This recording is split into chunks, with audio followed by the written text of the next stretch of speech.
بسم اللہ الرحمن الرحیم وبہ نستعین انہ خیر ناصر و معین وصلی اللہ علی محمد و اہل بیتہ الطیبین الطاہرین۔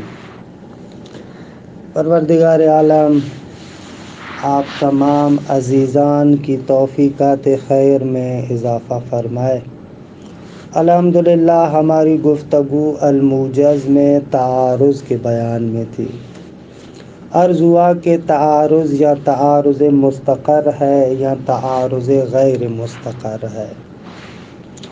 تعارض غیر مستقر جمع عرفی کا مورد ہے کہ جمع عرفی کے بیان میں جو 5 موارد علم اصول میں معمولاً بزرگان ذکر کرتے ہیں ان کو ذکر کیا گیا۔ اب فصل ثانی تعارض مستقر کے بارے میں ہے۔ تعارض مستقر یعنی 2 دلیلوں کے درمیان جو ٹکراؤ، تنافی اور تدافع پایا جاتا ہے وہ تأمل کرنے کے بعد بھی ختم نہیں ہوتا، یعنی جمع عرفی کے موارد میں سے نہیں ہے۔ اب اگر تعارض مستقر ہو جائے 2 دلیلوں کے مابین تو یہاں پر کیا کریں گے؟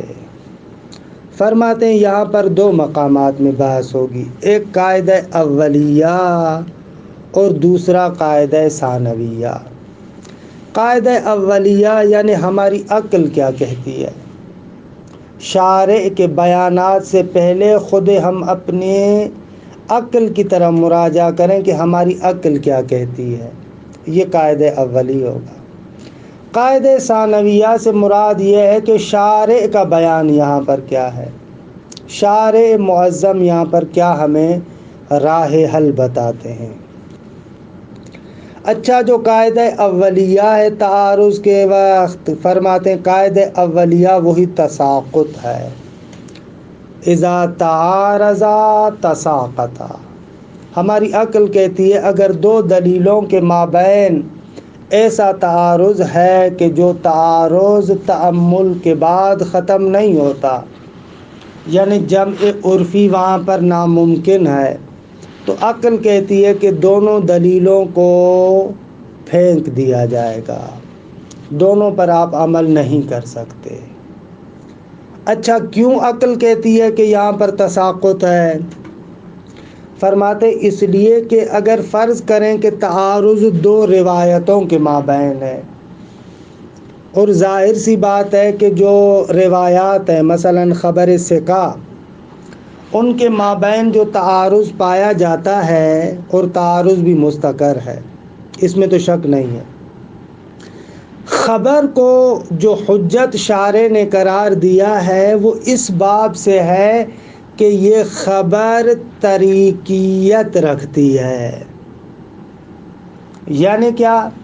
یعنی خبر واحد کو شارع نے حجت قرار دیا ہے کیونکہ معمولاً یہ خبر ہمیں واقع تک پہنچاتی ہے۔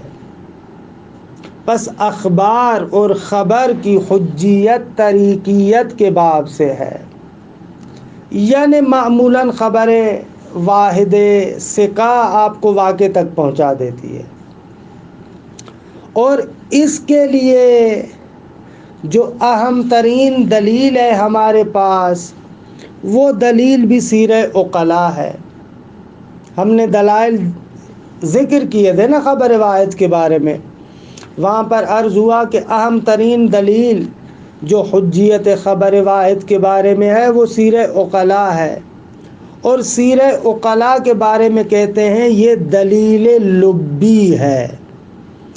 دلیل کی ایک لحاظ سے 2 قسمیں، بعض ادلہ لفظیہ ہے جیسے قرآن مجید کی آیت ہو گئی، اور بعض ادلہ لبیہ ہے، یعنی ان کے لیے دلیل لفظی نہیں ہے، مثلا جیسے عقل، مثلا جیسے اجماع، مثلا جیسے سیرت۔ اب ان کے لیے کوئی لفظ تو نہیں ہے نا، جب ان کے لیے لفظ نہیں ہے تو ان کو کہا جاتا ہے دلیل لبی، درست؟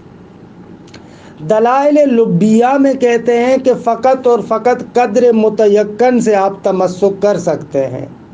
جو مورد مشکوک ہوگا اس مورد مشکوک میں آپ دلیل لبی سے استفادہ نہیں کر سکتے. کیوں؟ اس لیے کہ دلیل لبی میں تو لفظ نہیں ہے تعین کے اس کے اطلاق سے تمسک کر کے مورد مشکوک کو بھی شامل کر لیا جائے، کیونکہ لفظ نہیں ہے، لہذا اس کا اطلاق نہیں ہے جو موارد مشکوکہ کو شامل ہو. جب اس کا لفظ نہیں ہے، اطلاق نہیں ہے جو موارد مشکوکہ کو شامل ہو، تو پھر دلیل لبی میں ہم فقط قدر متیقن سے تمسک کریں گے. قدر متیقن سیر عقلاء میں یہ ہے کہ خبر واحد پر اس وقت عمل کرتے ہیں جب اس خبر واحد سے کوئی دوسری خبر واحد تعارض نہ کرے. اگر دوسری خبر واحد پہلی خبر واحد سے تعارض کرے گی تو وہ مورد مشکوک ہے، معلوم نہیں ہے، یا معلوم ہے کہ عقلاء اس پر عمل نہیں کرتے. لہذا تعارض کے مورد میں خبر واحد پر عمل کرنا دلیل سے ثابت نہیں ہے، یا مشکوک ہے. جب مشکوک ہے تو بھی اس کے لیے دلیل سیرت ہے، سیرت دلیل لبی ہے. دلیل لبی میں ہم قدر متیقن سے استفادہ کریں گے. قدر متیقن یہ ہے کہ خبر واحد پر عقلاء اس وقت عمل کرتے ہیں جب اس کا تعارض نہ ہو، یا تو اصلاً معلوم ہے کہ عقلاء تعارض کی صورت میں اس پر عمل نہیں کرتے.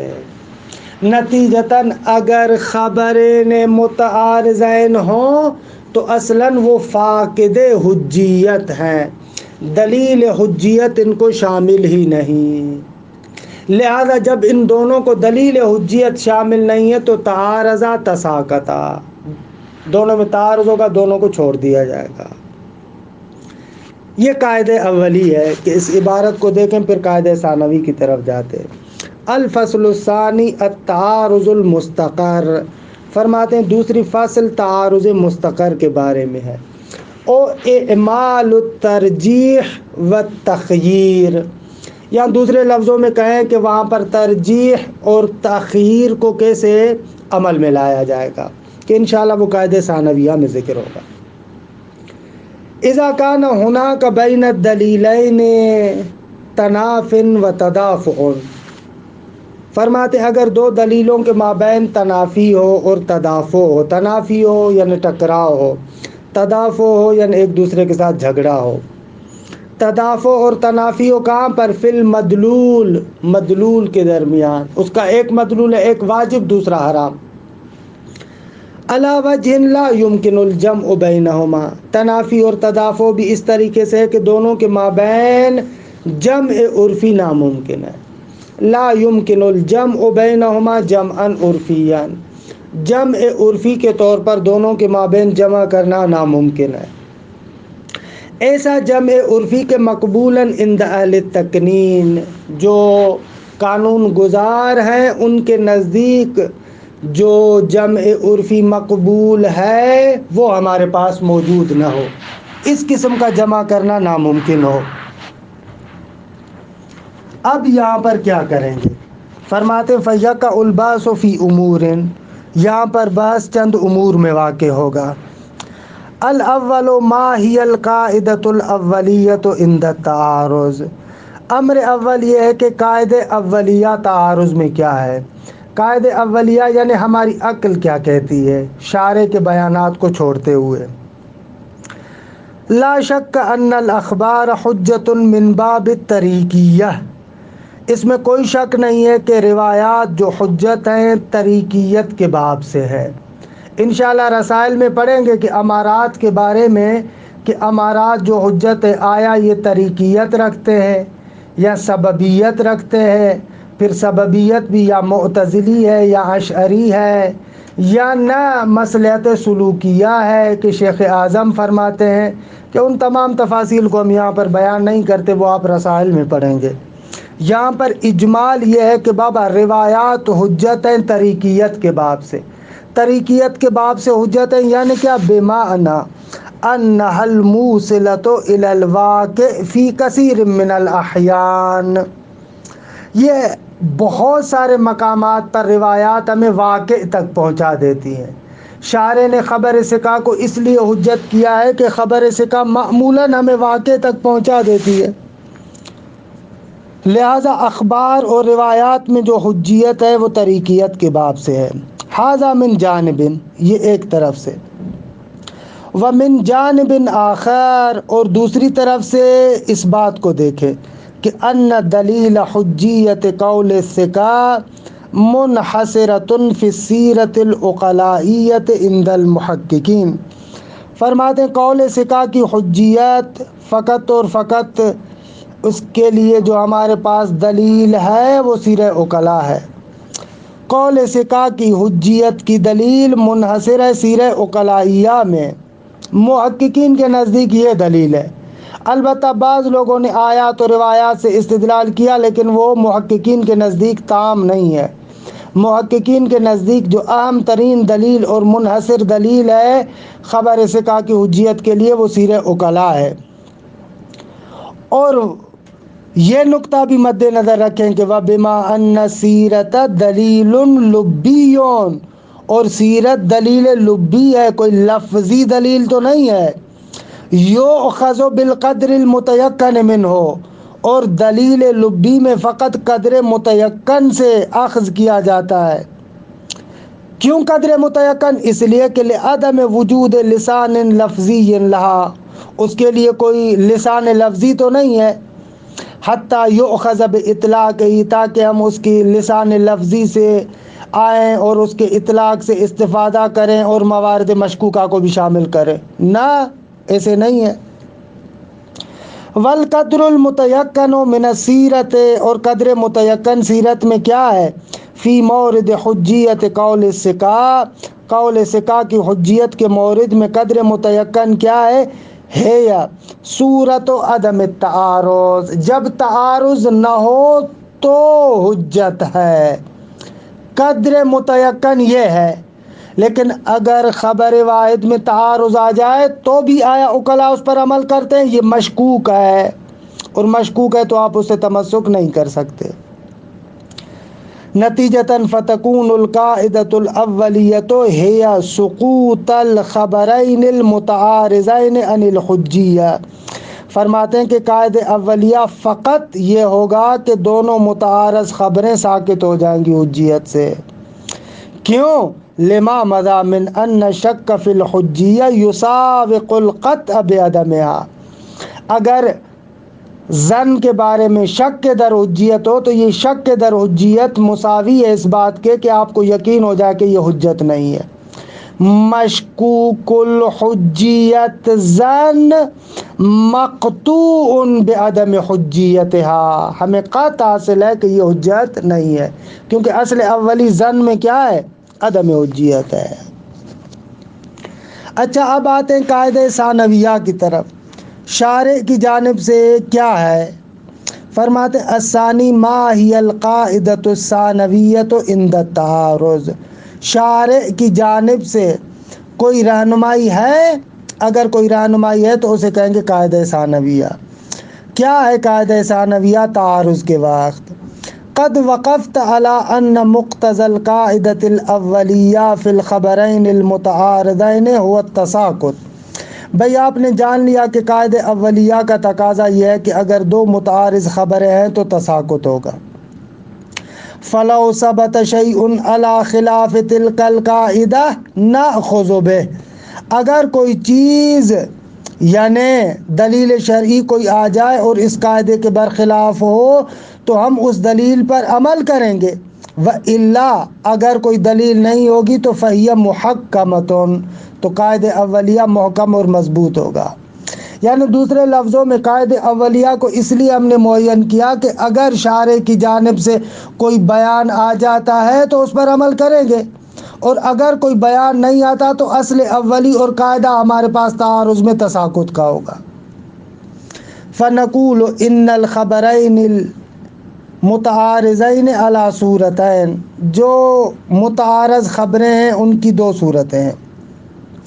پہلی الخبران المتکافئان اللذان لا مزیۃ لأحدہما توجب ترجیحہ علی الآخر، دو خبریں ہیں جو بالکل برابر ہیں، اس طرح کی ہیں کہ دونوں میں سے کسی ایک کو دوسری پر کوئی مزیت اور فضیلت نہیں ہے کہ جو مزیت اور فضیلت سبب بنے کہ اس دلیل کو دوسری دلیل پر مقدم کریں، نہ اس قسم کی کوئی مزیت نہیں ہے۔ پہلی صورت یہ ہے کہ دونوں خبریں بالکل ہر جہت سے مساوی ہیں، برابر ہیں۔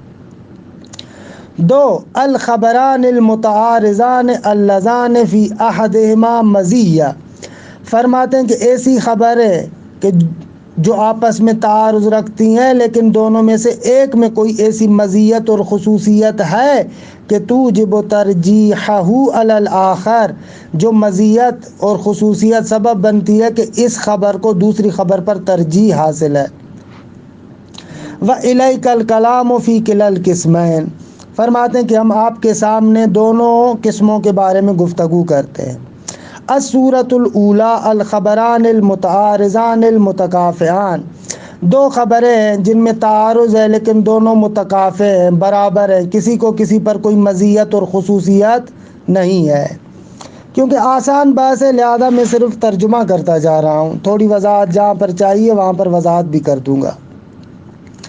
اذا ورد خبران متعارضان متکافئان، اگر دو خبریں، دو روایتیں ہمارے سامنے آئیں کہ جو دونوں تعارض رکھتی ہیں اور دونوں برابر ہیں، من دون مزیت لأحدہما علی الآخر، بغیر اس کے کہ کسی ایک کو دوسرے پر کوئی خصوصیت ہو، فقد استفاضت الروایات علی التخییر بینہما، آغا اس صورت میں ہمارے پاس روایات مستفیضہ ہیں جو کہتی ہیں کہ آپ کو تخییر ہے۔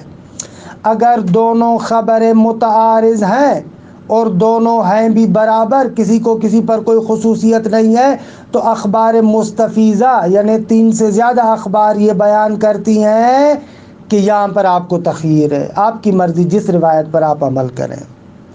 فَمِنْهَا، ان روایات میں سے کچھ روایتیں، ما روت طبرسی فی الاحتجاج، پہلی روایت وہ ہے کہ جس کو مرحوم طبرسی نے کتاب احتجاج میں نقل فرمایا ہے۔ اچھا، یہ روایت جو ابھی ہم آپ کے سامنے پڑھ رہے ہیں یہ احتجاج طبرسی کے جو معروف کتاب ہے اس میں یہ روایت آئی ہے۔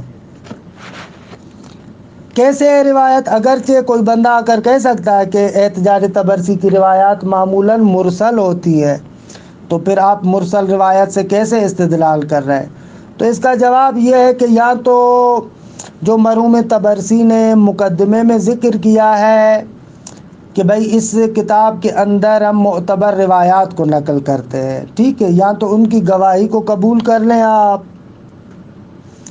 اگر اس کی گواہی کو قبول کر لیتے ہیں تو پھر اس صورت میں احتجاج طبرسی کی روایات کے بارے میں مسئلہ حل ہو جائے گا۔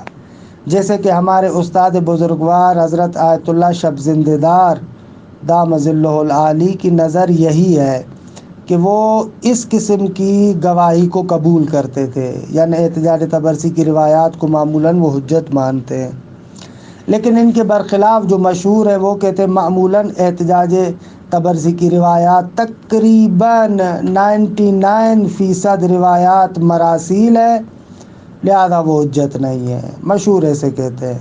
لیکن اس مشہور کے برخلاف استاد کہتے ہیں، استاد شب زندہ دار، کہ نہ، کیونکہ انہوں نے مقدمے میں ذکر کیا ہے آغا کہ ہم اس کے اندر وہ روایات نقل کرتے ہیں یا تو جو روایات مجمع علیہ ہیں، یا تو دلائل عقلیہ کے موافق ہیں، یا ان کے بارے میں شہرت ہے، تو اس اگر گواہی کو قبول کر لیں تو مسئلہ حل ہو جائے گا۔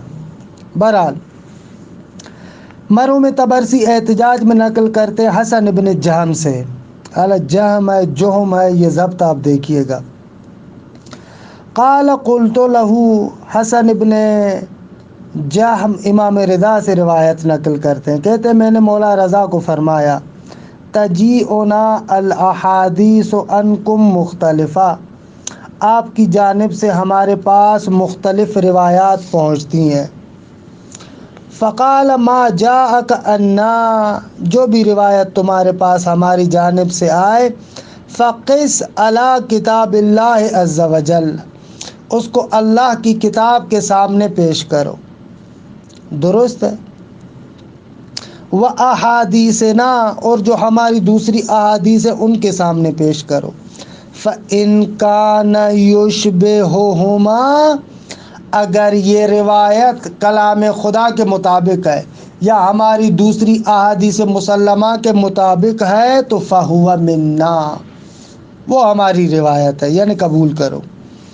وَإِن لَمْ يَكُنْ يُشْبِهُهُمَا فَلَيْسَ مِنَّا، اگر کتاب اور ہماری احادیث کے مطابق نہیں ہے تو پھر سمجھو ہماری روایت نہیں ہے. قل، تو راوی کہتا ہے کہ میں نے کہا یجیؤنا الرجلان، بھائی جو ہمارے پاس روایت لے کر آتے ہیں دو بندے ہیں. وکلاہما ثقہ، دونوں قابل اعتماد ہیں. دونوں یجیؤنا بحدیثین مختلفین، دونوں مختلف حدیث لے کر آتے ہیں. ولا نعلم ایہما الحق، ہمیں پتہ نہیں ہے کہ دونوں میں برحق کون سی ہے. قال فاذا لم تعلم، جب دونوں ثقہ خبر لے کر آئے اور تمہیں علم نہ ہو، فموسع علیک بایہما اخذت، پھر تمہیں چھوٹ ہے، تمہیں آزادی ہے کہ جس حدیث کو چاہو اسی حدیث کو لے لو، یعنی تخییر ہے تمہیں. بس یہ حدیث واضح طریقے سے بتاتی ہے کہ اگر دو ثقہ خبر لے کر آئے اور دونوں میں آپ دیکھ رہے ہیں کہ کوئی ترجیح نہیں ہے تو وہاں پر امام علیہ السلام فرماتے ہیں کہ آپ کو تخییر ہے، آپ جس پر عمل کریں. ما رواہ الشیخ فی التہذیب، دوسری روایت کے جو شیخ اپنی سند کے ساتھ علی ابن مہزیار سے نقل کرتے ہیں. قال فقرأت فی کتاب لعبداللہ ابن محمد، یہ علی ابن مہزیار کہتے ہیں کہ میں نے عبداللہ ابن محمد کی کتاب میں پڑھا. فی کتاب، ان کے جو خط تھا اس عبداللہ ابن محمد کا، الی ابی الحسن، امام ابو الحسن علیہ السلام کی طرف، کہ ظاہراً امام کاظم علیہ السلام ہے. ان کی جانب جو عبداللہ ابن محمد نے خط لکھا تھا اس میں آیا ہے، کیا آیا ہے یہ، اختلف اصحابنا فی روایاتہم عن ابی عبداللہ علیہ السلام. روایت کو سمجھ میں آیا کہ کیسے ہے. عبداللہ ابن محمد نے امام موسیٰ کاظم کو خط لکھا تھا. اب اس خط کے اندر کیا ہے، علی ابن مہزیار بتاتا ہے کہ میں نے عبداللہ ابن محمد نے جو خط امام کاظم علیہ السلام کی طرف لکھا تھا اس میں یوں آیا تھا کہ کیا کہا تھا عبداللہ ابن محمد نے، عبداللہ ابن محمد نے ایسے کہا تھا امام کاظم کو کہ اختلف اصحابنا فی روایاتہم عن ابی عبداللہ علیہ السلام، ہمارے جو اصحاب ہیں، ہمارے جو بزرگان ہیں، وہ امام صادق علیہ السلام سے جو روایات نقل کرتے ہیں ان میں اختلاف ہے. کس موضوع کے بارے میں، فی رکعتی الفجر فی السفر، سفر میں جو فجر کی 2 رکعتیں ہیں ان کو کس طریقے سے پڑھنا ہے. ہمارے اصحاب نے امام صادق علیہ السلام سے مختلف روایات نقل کی ہیں. فروا بعضهم صلیا فی المحمل، بعض لوگوں نے روایت کی ہے کہ امام صادق علیہ السلام نے فرمایا کہ بابا تم محمل میں نماز فجر کو پڑھ سکتے ہو. وروا بعضهم لا تصلیا الا علی الارض، بعض لوگوں نے روایت کیا ہے کہ نہ، محمل کے اندر تم نہیں پڑھ سکتے، زمین پر نماز پڑھنی ہے. اب کیا کریں، 2 روایتیں ہیں. امام کاظم علیہ السلام نے فرمایا فقال موسع علیک بایۃ عملت، بھائی تمہیں اختیار ہے، جس روایت پر چاہو اسی پر عمل کرو. والروایت بقرینۃ قولہ موسع علیک بایۃ عملت، بابا یہ جو جملہ آیا ہے یہ دلالت کرتا ہے کہ یہ روایت ناظرۃ الی الاخبار المتعارضہ، اخبار متعارضہ کی طرف ناظر ہے. البتہ ایک مسئلہ ہے کہ یہ بات امور مستحبہ کے مورد میں ہے. ہماری بحث کہاں پر ہے، وہاں پر کہ جہاں پر عمومیت ہے، واجبات کو بھی شامل ہے. اس روایت سے امور مستحبہ میں تو اگر اختلاف ہے تو آپ کو اختیار کی بات کی جا رہی ہے، لیکن امور واجبہ میں کیسے. نعم موردها ہی الامور المستحبہ، فرماتے ہیں کہ اس میں شک نہیں ہے کہ اس روایت کا جو مورد ہے وہ امور مستحبہ ہے، ٹھیک ہے، کیونکہ یہاں پر یہ جو 2 رکعتیں ہیں یہ نافلہ صبح کی بات ہو رہی ہے، نہ کہ فجر کی جو واجب نمازیں ہیں، کیونکہ فریضہ صبح کو رکعتی الغدات کے ساتھ تعبیر کیا گیا ہے، یہاں پر آیا ہے رکعتی الفجر کہ جو امور مستحبہ یعنی اس مستحب نماز کی طرف ناظر ہے۔